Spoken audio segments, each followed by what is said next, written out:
ప్రస్తుతం మనతో పాటు ప్రముఖ ఆధ్యాత్మికవేత్త వేదిక్ ఆస్ట్రాలజర్ గోనుగొట్ల సురేష్ బాబు గారు ఉన్నారు. గురువు గారితో మాట్లాడతారు. నమస్కారం గురుగారు. మణికంఠ గారు నమస్కారం అండి. జూన్ నెలలో కర్కాటక రాశి వాళ్ళకి ఎలాంటి శుభవార్తలు ఉన్నాయి, ఏ విషయాల్లో వీళ్ళు ఎక్కువగా జాగ్రత్తలు తీసుకోవాలి, ఓవరాల్గా ఈ నెల వీళ్ళకి ఎలా ఉండబోతుంది గురుగారు? సో ముందుగా మనం అమ్మవారిని ప్రార్థన చేద్దాం, అందరికీ చక్కగా ఉండాలని. ఓం గం గణపతయే నమః. స్వర్ణలక్ష్మి నమస్తే అస్తు పరబ్రహ్మ స్వరూపిణి రాజ్యం దేహి ధనం దేహి సర్వ కామాంచ దేహి మే. 12 రాసుల వారికి చక్కగా అమ్మవారు ఈ వచ్చే జూన్ మంత్లో ప్రతి ఒక్కరికి బ్రహ్మ జ్ఞానం ఇవ్వాలని, తద్వారా అందరూ హ్యాపీగా ప్రతి నిమిషం ఉత్సాహంగా ఉండాలి. వాళ్ళ లైఫ్లో ఎలాంటి చీకులు బాధలు లేకుండా ఎప్పుడు నవ్వుతూ ఉండే ఒక సామర్థ్యం వాళ్ళకి ఉండాలని, అలానే ప్రతి ఒక్కరికి అధికారాన్ని, పవర్ని, స్టేటస్ని, వాళ్ళ మాటకి ఒక పలుకుబడిని, ఒక గౌరవాన్ని ఇచ్చే విధంగా ఉండాలని అమ్మవారికి కోరుకున్న. రాజ్యలక్ష్మి కటాక్షం ఉండాలని, ప్రతి ఒక్కరికి ధనం విపరీతంగా ఉండాలి. ఇది ధనం లేదు, ధనం వల్ల మీకు ఈ పనులు చేయలేకపోతున్నాం అలాంటి ఫీలింగ్ లేకుండా అలా ప్రతి ఒక్కరికి ధనం చక్కగా సమృద్ధిగా ఉండే విధంగా అని మనం అమ్మవారిని కోరుకుందాం.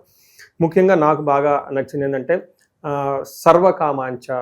ఓకే, అనుకున్న కోరికలన్నీ తక్షణమే. ఎందుకంటే మనం చాలా విషయాల్ని అధికారంతో, పవర్ తోటి కొనలేము, చాలా విషయాలు ధనంతో కూడా చేసుకోలేము. ఇవి కాకుండా అమ్మవారి కృప ఉండటం వల్ల ఇంకెలాంటి కోరికలైనా నేర్చుకోవచ్చు. కాబట్టి సర్వకామార్థ సిద్ధి సర్వకామాంచ దేహిమే. అమ్మవారిని మనకున్న ప్రతి కోరిక కూడా ఇమ్మీడియట్గా తక్షణమే ఆ కోరిక అలా రావటం, అలా ఇమ్మీడియట్గా మనకి అనుకున్న పనులు జరిగే విధంగా అమ్మవారి యొక్క కృపాకరణ మన మీద ఉండాలి. ఈ రాశి ఫలాలు వాళ్ళకి అందరికీ, చూసిన వాళ్ళందరికీ 12 రాశుల వారికి ఉండాలని చెప్పేసి, అందరూ బాగుండాలని చెప్పేసి మనం కోరుకుంటూ ముందుకెళ్దామండి. ముఖ్యంగా మనం ఎప్పుడూ చెప్పుకుంటూ ఉంటాం, ఆ ప్రతి ఒక్క మంత్కి కొన్ని విశిష్టతలు ఉంటాయి. ఈ జూన్ మంత్ వచ్చేటప్పటికి అధిక జ్యేష్ఠ మాస పౌర్ణమితో స్టార్ట్ అయ్యి నిజ జ్యేష్ఠ మాస పౌర్ణమితో ఎండ్ అవుతుంది. అంటే 2 పౌర్ణముల మధ్య ఇది ఉంటుంది. ఇందులో ఫస్ట్ 15 days మనకి అధిక మాసం కాబట్టి పెళ్ళిళ్ళు, ముఖ్యమైన కార్యక్రమాలు ఉండవండి. కానీ 15వ తారీఖు నుంచి అక్కడి నుంచి యథావిధిగా పెళ్ళిళ్ళు అవన్నీ చక్కగా ఉన్నాయి.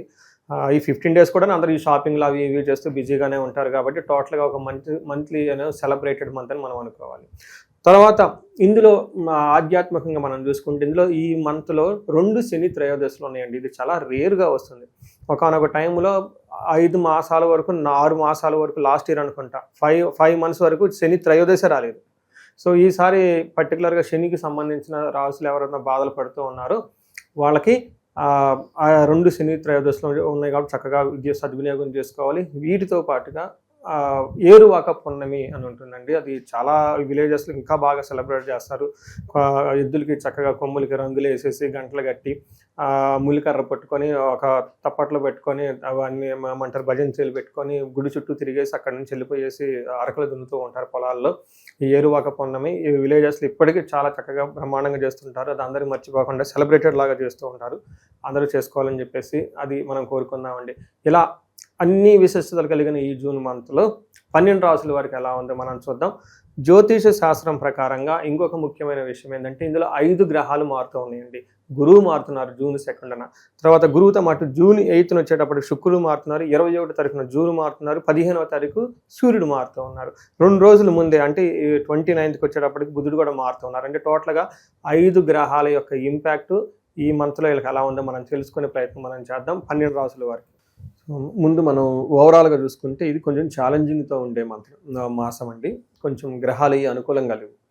కొంచెం నిదానంగా ప్లానుడ్గా వెళ్తే చాలా బాగుంటుందని మనం చెప్పుకోవచ్చు. మనం డీటెయిల్స్ చూసుకునే ముందు ఇందులో ఉన్న నక్షత్రాలు చూద్దాం. ఇందులో పునర్వసు 4వ పాదం, పుష్యమి 1, 2, 3, 4 పాదాలు, ఆశ్లేష 1, 2, 3, 4 పాదాలు అంటే ఇందులో ఉంటారు.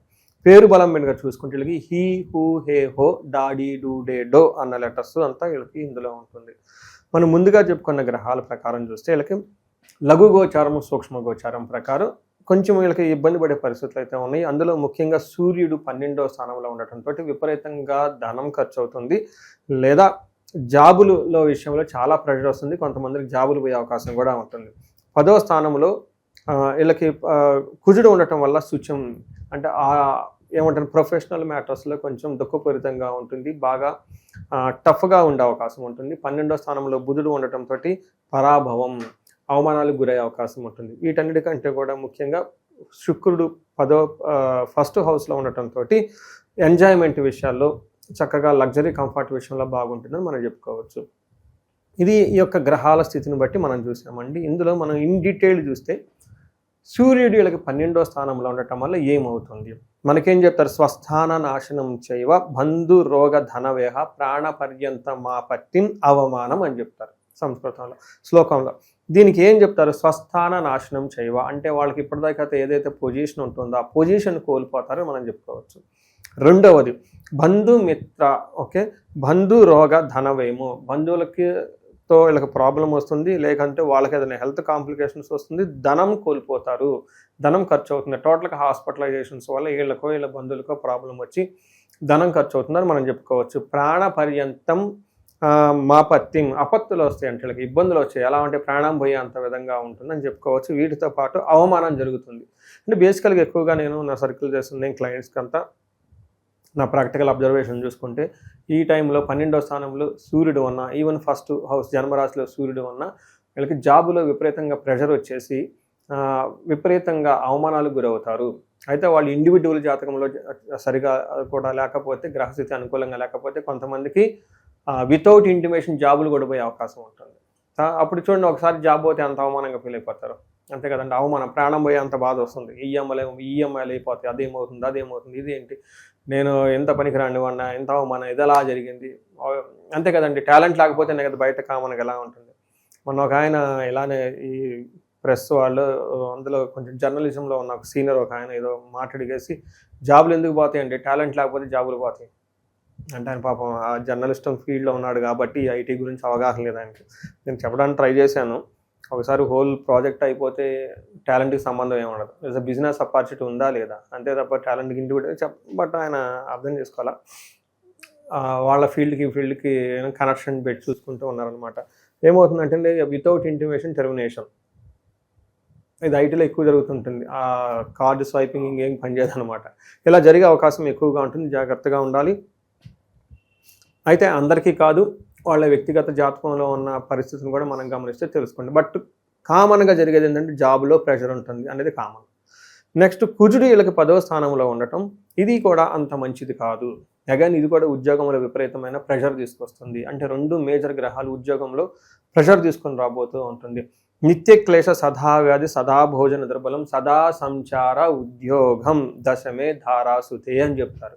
అంటే నిత్య క్లేశం, ఎప్పుడు ఇంట్లో ఏమవుతుందంటేనండి, ఏదో ఒక చింత ఉంటుంది, బాధలో ఉంటుంది అనమాట, అనీజీనెస్ ఉంటుంది అనమాట, అంత ఫ్రీడమ్గా ఉండదు ఇంట్లో అని చెప్పుకోవచ్చు. దీంతోపాటు సదా వ్యాధి, కొంచెం హెల్త్ కాంప్లికేషన్స్ ఉంటుంది, సదా భోజన దుర్బలం, భోజనం కూడా టయానికి దొరకదు, సదా సంచార ఉద్యోగం అనేది టయానికి దొరకదు అని మనం చెప్పుకోవచ్చు.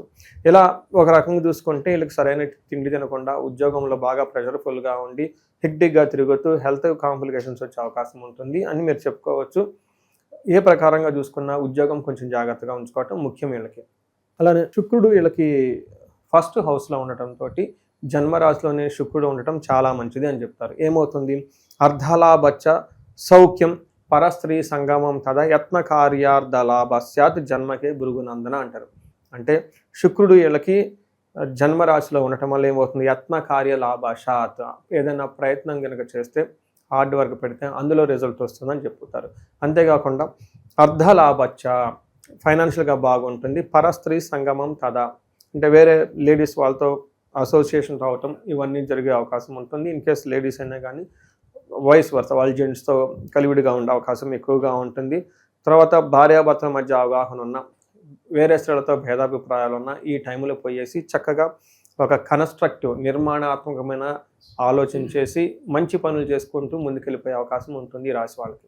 సార్ అలాగే అడ్మిషన్స్, ఇప్పుడు మనకి జూన్ అంటేనే స్కూల్స్ కాలేజ్ అడ్మిషన్స్, స్టూడెంట్స్ మరి ఏ విధంగా ఉంటుంది, ఆశించిన ఫలితాలు వీళ్ళకు ఉంటాయి అంటారా? కర్కాటక రాశి వాళ్ళకి చాలా మిక్స్డ్గా ఉంటుందండి గురుబలం. వీళ్ళకి జన్మరాశిలోనే జూన్ 2న మారుతుంటే జన్మరాశిలో గురువు ఉంటే మంచిది కాదు అని మనకి శాస్త్రంలో వివరించారు. అయితే వీళ్ళు ఉచ్చ స్థానంలో ఉండటంతో తీవ్రత అంత ఎక్కువగా ఉండదు, మిక్స్డ్ రిజల్ట్ ఉంటుందని చెప్పుకోవాలి.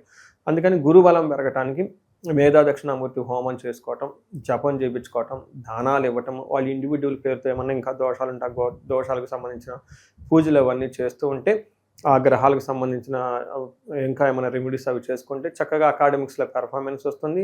ముఖ్యంగా ఇది మనకి కీ వస్తుంది బయటికి, ఆ తర్వాత ర్యాంక్స్ వస్తాయి, కౌన్సిలింగ్ ఉంటుంది, ఇష్టమైన కాలేజీలో సీట్ రావడానికి ప్రయత్నం చేయాలి. ఇది ఒక బెస్ట్ టైం వాళ్ళకి, పిల్లలకి కనుక ఒకసారి ఇవి చేయించుకుంటే వాళ్ళ పుట్టిన ఎఫర్ట్స్తో పాటు ఈ దైవబలం యాడ్ అయితే ఇంకా ముందుకెళ్ళే అవకాశం ఎక్కువ ఉంటుంది.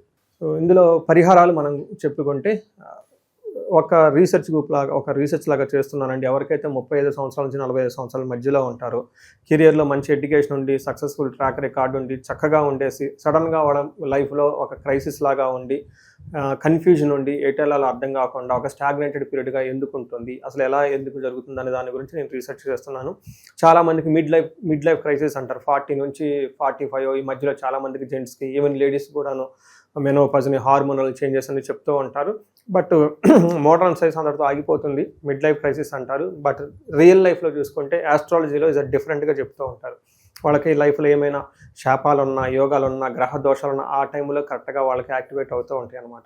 ఈ టైంలో ఎవరైనా కనుక ఆగిపోయి ఉంటే ఒక్కసారి ఇండివిజువల్గా జాతకం చూపించుకొని ఒక్కసారి టోటల్ థరో స్కాన్, వాళ్ళ అసలు హారోస్కోప్లో ఎన్ని 11 నుంచి 13 రకాల శాపాలు ఈజీగా ఉంటాయి, అవన్నీ ఈ టైంలో యాక్టివేట్ ఉన్నాయా, ఏ దశలో ఈ దశలో ఏమైనా వాళ్ళ జన్మజాతకంలో దశాభుక్తికి సంబంధించిన గ్రహాలు ఏమైనా దోషాలు ఉన్నాయా, అవన్నీ చెక్ చేసేసుకొని వాటికి సంబంధించిన పరిహారాలు చేసుకుంటే లైఫ్ 10 గంటల ముందెళ్ళే అవకాశం చాలామందికి ఎక్కువ ఉంటుందండి. చాలామందికి ఎక్కువగా భార్యాభర్తల మధ్య అన్యోన్యత లేదని ఇబ్బంది పడుతూ ఉంటారు. అన్యోన్య దాంపత్య పాశుపత అభిషేకం, కొంతమందికి పెళ్ళిళ్ళు కావట్లేదని ఇబ్బంది పడిపోతూ ఉంటారు. విశ్వావసు గంధర్వరాజ హోమము, జపము, తర్వాత దాన తర్పణాలు చేస్తే ఖచ్చితంగా పెళ్ళి అవుతుంది.